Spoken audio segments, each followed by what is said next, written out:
Assalamualaikum warahmatullahi wabarakatuh. Ketemu lagi bersama Ibu Yuzelma pada mata pelajaran Operasi Teknik Kimia untuk kompetensi keahlian kimia industri di SMK. Pertemuan saat ini kita masuk pada KD13 menerapkan peralatan penukar ion sederhana. Sebelum lebih jauh membahas tentang peralatan penukar ion sederhana, ada baiknya kalian harus tahu dulu penukar ion sederhana ini di industri termasuk di unit apa nantinya. Nah, secara umum kita lihat bahwasanya salah satu unit penunjang di industri kimia adalah disebut dengan unit utilitas. Nah, unit utilitas itu banyak ya, ada penyediaan air, ada laboratorium kimia, ada ketersediaan energi dan sebagainya. Nah, kita fokus membahas tentang kebutuhan air. Nah, air merupakan kebutuhan pokok di industri kimia. Nah, kebutuhan air di industri kimia itu ada yang digunakan untuk air minum, air domestik, juga ada yang digunakan untuk air proses. Nah, kita fokus membahas untuk air proses. Nah, air proses itu bisa digunakan di cooling tower, bisa digunakan di water heater boiler untuk produksi steam, bisa juga digunakan untuk gas turbin generator. Nah, dan terlibat di dalam proses sebagai pelarut dan sebagainya. Nah, air proses itu harus memenuhi spesifikasi tertentu khusus untuk boiler, cooling tower ya, karena akan kita bahas saat ini demand plan itu ada untuk menghasilkan air yang bebas mineral untuk kebutuhan boiler dan kebutuhan cooling tower. Nah, ini salah satu contoh interkoneksi utility dengan kebutuhan pabrik. Utility di sini adalah salah satunya unit pengolahan air, di mana unit pengolahan air itu di demand water nanti, air demand water digunakan di pabrik amoniak sebagai pendingin. Nah, bagaimana air dari sumber mata air itu diolah sehingga menjadi air demand plant?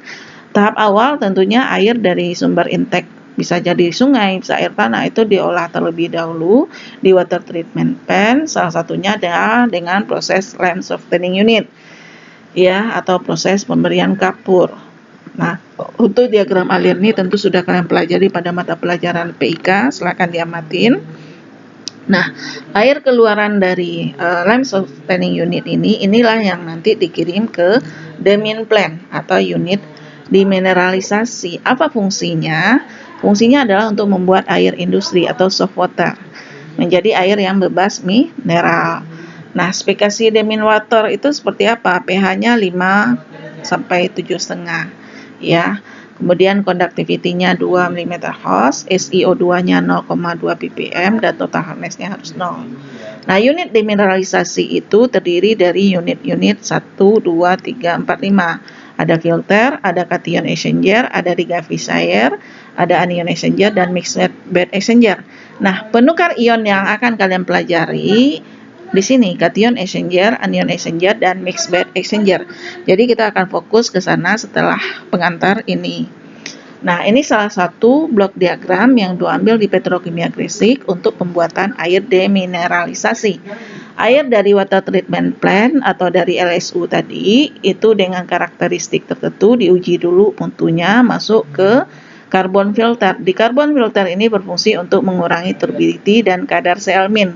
Setelah itu masuk ke cation exchanger dan dikirim ke degasifier, kemudian dikirim ke anion exchanger. Setelah anion exchanger kemudian dikirim ke mixed bed exchanger. Air keluaran mixed bed exchanger itu quality controlnya pH-nya 5,5 sampai 8, conductivity 0,4, SiO2-nya harus kecil dari 20 ppb. Setelah itu dikirim ke storage tank, nanti baru dikirimlah ke unit boiler ataupun ke unit pabrik yang membutuhkan, unit proses cooling tower yang membutuhkan. Nah, apa yang terjadi di cation exchanger, apa yang terjadi di anion exchanger, dan apa yang terjadi di mixed bed exchanger, nanti setelah pertemuan ini akan kita bahas lebih lanjut. Ini hanya sebagai pengantar.